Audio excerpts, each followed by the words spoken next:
They're eager to talk with you about anything that matters to you, because if it matters to you, it matters to all that is. Your life has caused you to focus, and that's really what we're going to be talking about here today, isn't it? Focus. It's all about focus. It's all about what you are giving your attention to and what you are giving your attention to in vibrational relationship to how the source within you feels as the source within you gives its attention to what you're giving your attention to. What you're giving your attention to. We're glad you liked that. We like it too, because the source within you is giving its attention to what you are giving your attention to, but may have a different frequency or a different opinion about it. In other words, the source within you loves everyone you hate. We know it's annoying. Esther spends a little bit of time trying to convince us that we're wrong from time to time. Really, you may not know all of the details.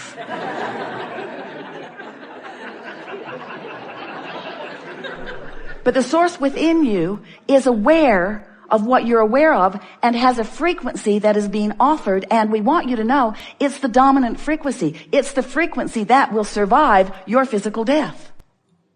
Didn't mean to bring that up, but it will.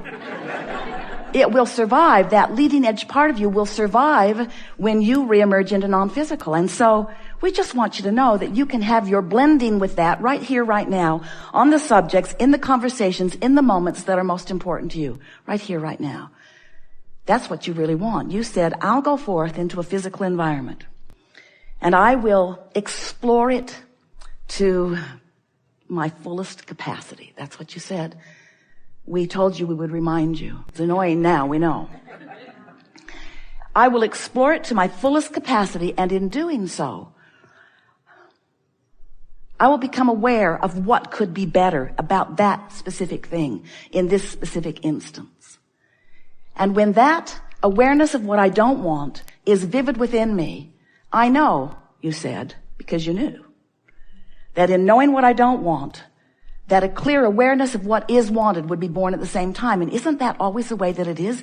Don't you always know more clearly what you do want when you're right smack dab in the middle of what you don't want? Isn't that when it becomes clear? Now you don't do, we love you very much. You know there's something coming after those words. We love you very much. You don't do a very good job of being a vibrational match to what you do want when you're just experiencing what you don't want, because what you don't want has your, in many cases, full attention. Your physical, human, undivided attention. And often, in speaking about what you want, even though you're using positive sounding words and maybe even smiling as you say them, as you're talking about what you want, often the reason that you want it is because you don't like not having it. And so your words, but more important, your vibration is all laced with the absence of what you want. And you just can't allow what you want into your experience when you are vividly active in the vibration of what you don't want. It just doesn't work that way. And you can't speak enough words or pull enough strings or influence enough people through your pulling of strings and offering of words to buck your own current. And it is your own current that we're talking about here. The current between you and you. The vibrational alignment or resistance between who you really are and who you're letting yourself be right here, right now, in this moment of the emotion. So, in wanting you to understand this, we began by saying, you know, you are more than you see, and many of you said, okay. And then we said, and you create your own reality. Seth coined those words, and many of you said, yes. And then you said, yes. We create our own reality? That seems like responsibility. And I'm certain that I wouldn't create this reality, this specific thing, because I don't want it. Why would I create something unwanted? And we say, we didn't say that you create it on purpose. We said you create it. You create it by your attention, by your focus, by your vibrational stance, by your point of attraction. Because whatever you're giving your attention to has a vibrational frequency. And as you focus upon it, you offer that frequency. You become that frequency. It becomes your point of attraction. And law of attraction answers your point of attraction with other things like it. So when you're knowing what you don't want, law of attraction is saying, well, you might not like this too, here. Oh, you might not like this either, here. How's it going? Want some more? How about this? How about this? Now, the wonderful thing about that is, in knowing what you don't want, you're launching these rockets of what you do want. But the question that we want to put to you is, how long will it be once you've launched that rocket of desire before you become aware that you're not lined up with it and you make some effort to become a vibrational match to it? And that really is what the art of allowing is all about. It's about you allowing yourself to be a vibrational match, not just to what you want, but that's a big thing, but to who you have become as a result of wanting it. You're intense, which means you have strong wanting. You're patient, which means you're willing to listen to the long version. You're intuitive, which is what brought you to this gathering today. You're aware. That's why you felt energy moving through you in stronger ways. You're queued up for self-realization that when others watch it happen will be pleasing to you, maybe not to them, but will be pleasing to you for this reason. We've been talking about energy. We've been talking about source. We've been talking about God. We've been talking about emotions. We've been talking about energy. We've been talking about flow. We've been talking about stifling and blocking. We've been talking about flow.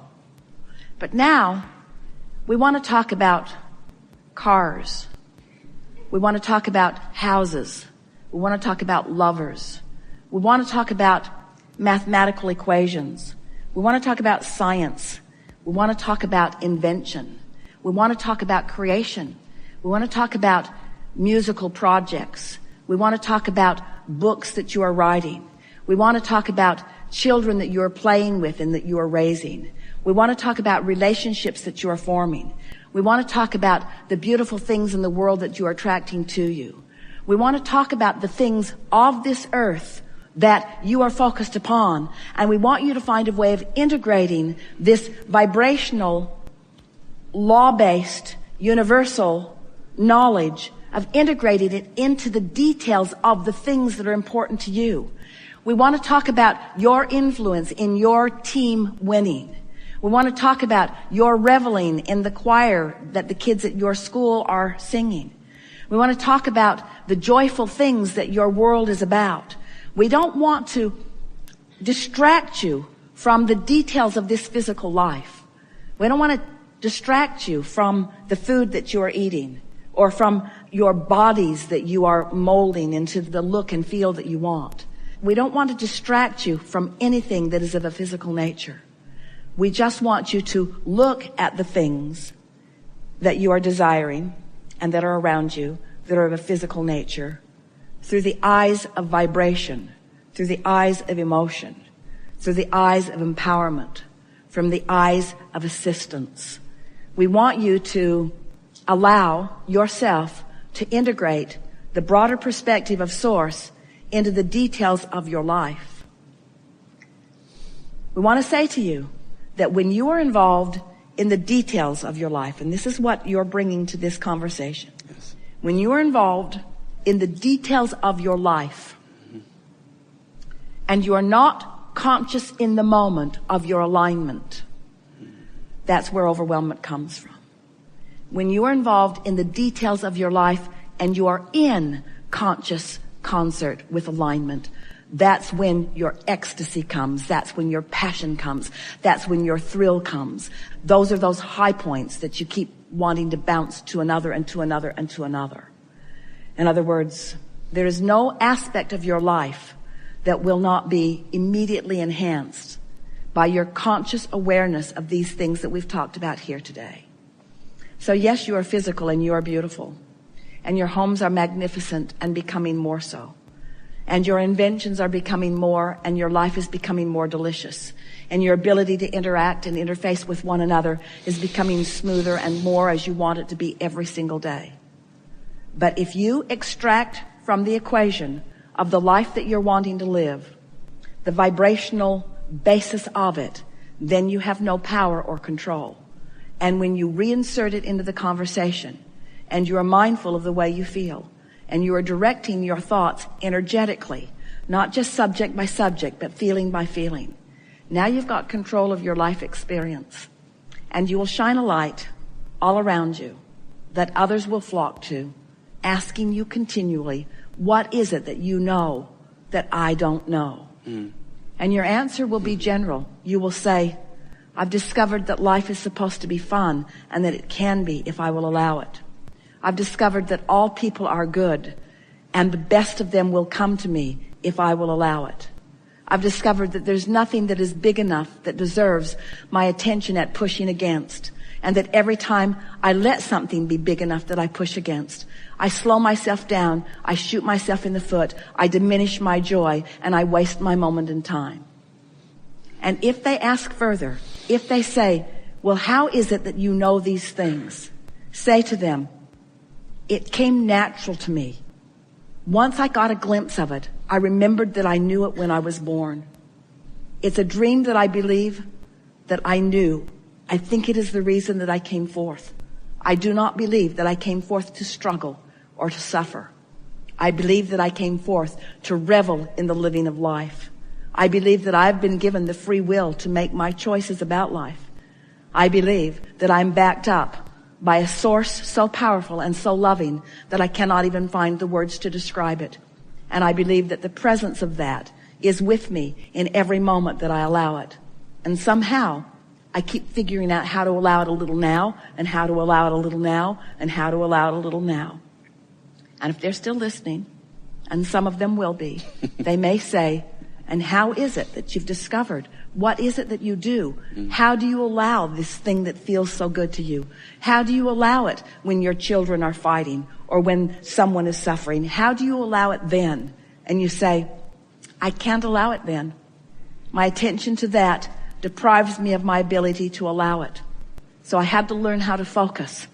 And I practiced by looking at the best of life until I practiced the vibration of that. And then their logic will bring them to this. They will say, well, how is it that you dare to turn your eyes away from those who need you most? And then you give them the answer that they all are looking for, but that few are ready to hear right here and now in the midst of their trouble. You say,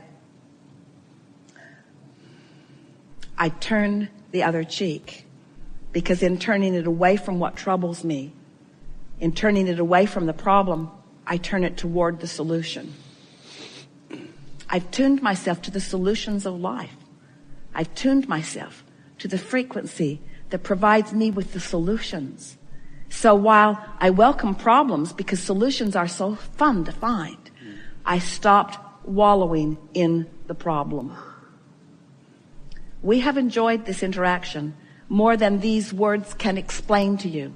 But we've been zapping you with the sonar of a dolphin all day today.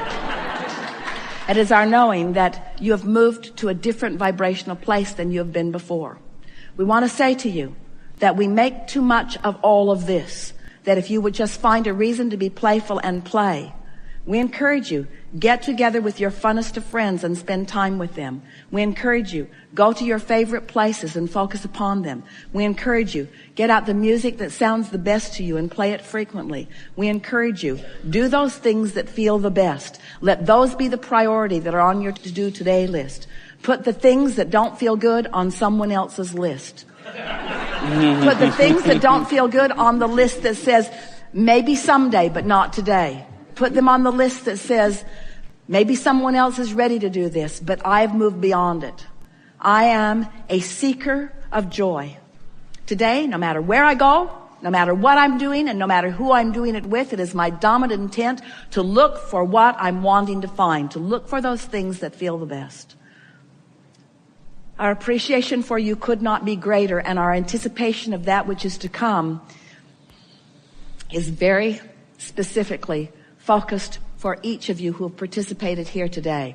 Feel for us, because we're right there reveling in your discovery of the well-being that you are so deserving of